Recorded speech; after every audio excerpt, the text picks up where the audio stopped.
प्रियंका सिंह और आप देख रहे हैं आपका अपना न्यूज चैनल टीवी फर्स्ट। विंध्यवासियों का बरसों पुराना सपना आखिरकार साकार होने जा रहा है। 11 साल की लगातार मेहनत और प्रयासों के बाद रीवा एयरपोर्ट से हवाई सेवा शुरू होने जा रही है। 10 नवंबर को एयरलाइंस एयर का 72 सीटर ATR विमान रीवा से दिल्ली के लिए उड़ान भरेगा। मुख्यमंत्री डॉक्टर मोहन यादव और केंद्रीय नगर विमान मंत्री राम मोहन नायडू दोपहर 12 बजे इस विमान को हरी झंडी दिखाकर रवाना करेंगे। इस ऐतिहासिक मौके पर उप मुख्यमंत्री राजेंद्र शुक्ल भी मौजूद रहेंगे।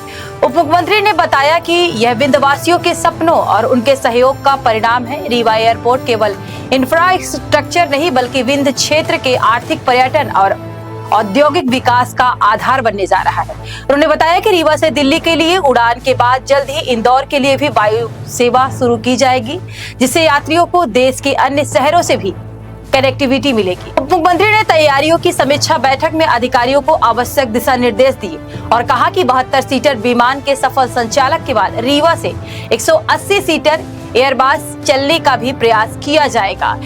ATR 72 विमान सेवा से रीवा नहीं बल्कि उत्तर प्रदेश की सीमावर्ती जिलों के लोगों को भी बड़ा लाभ मिलेगा।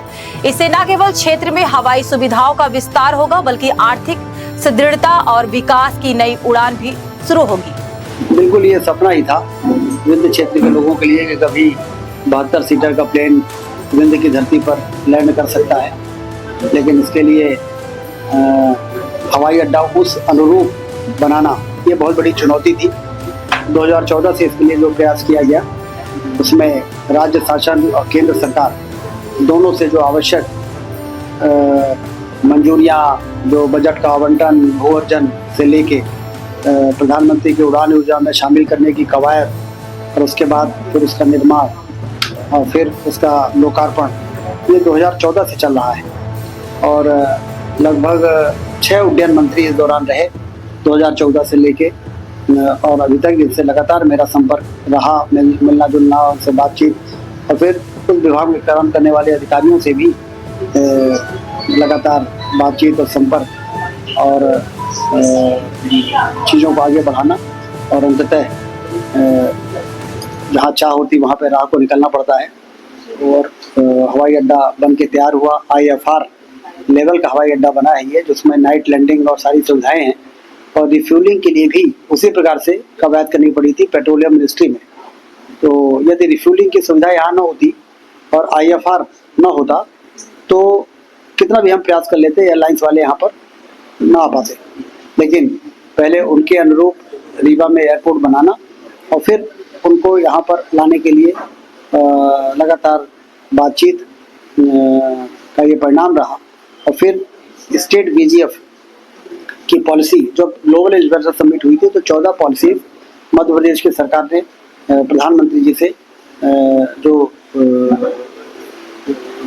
जारी कराई थी उसमें से स्टेट VGF हमारी स्टेट पॉलिसी में था। उसी पॉलिसी के अंतर्गत फिर हमने एलायंस एयर और इंडिगो एयरलाइन से बातचीत की और उसको कहा कि आप रीवा में बिट डालिए क्योंकि यहाँ बहुत पोटेंशियल है।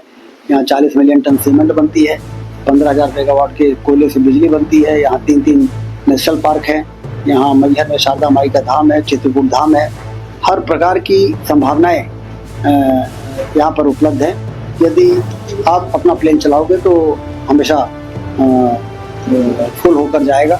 तो अब प्लेन शुरू हो रहा है, इसलिए आपके माध्यम से मैं विंध्य के नागरिकों से भी अपील करता हूँ कि अब इसका उपयोग करें, चूँकि इसका फेयर भी बहुत कम है तो इसका उपयोग करेंगे तो लगातार ये दिल्ली में संदेश जाएगा उन कंपनीज में कि रीवा के में चलाई जाने वाली हवाई जहाज लगातार पैक चल रही है, तो उसका फ़ायदा ये होगा कि फिर हमें इसका विस्तार और बड़ा प्लेन लाने का भी मार्ग हमारा प्रशस्त हो सकेगा।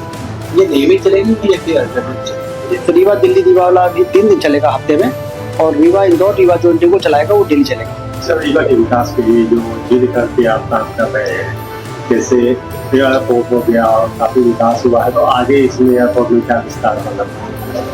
इसमें जब ATR 72 हमारा काफ़ी उपयोग होगा तो फिर इसका विस्तार कर लेंगे, 500 मीटर का रनवे बढ़ा देंगे। तो ये जो 180 सीटर वाला एयरबस होता है वो भी लैंड करने लगेगा। तो फिर उनसे बात करेंगे कि सिंगरौली से लेके और शहडोल और मंझर और सतना और रीवा और प्रयागराज, इन सब चीज़ को मिला लिया जाए तो यहाँ पर आपको जितनी आपकी उम्मीद है उससे ज़्यादा पैसेंजर मिलेंगे। जो अब देखिए हमारे रीवा विंध्य के बच्चे इंदौर में और मुंबई में और पुणे में बड़ी संख्या में हैं। और कल हमको जो साहित्य सम्मेलन हो रहा है परिषद का, तो उसमें से कई लोगों ने बोला कि हमें आना था। गुजरात के एक साहित्य अकादमी के अध्यक्ष जी हैं, तो हम पहले हमने सर्च किया रीवा कैसे पहुँचे, तो बनारस लैंड किए, फिर बनारस से बाई रोड रीवा है। अब ये सब परेशानियां दूर हो जाएंगी। अब जिसको भी यहाँ पे आना होगा सीधे वो रीवा में लैंड करेगा और समय बचेगा।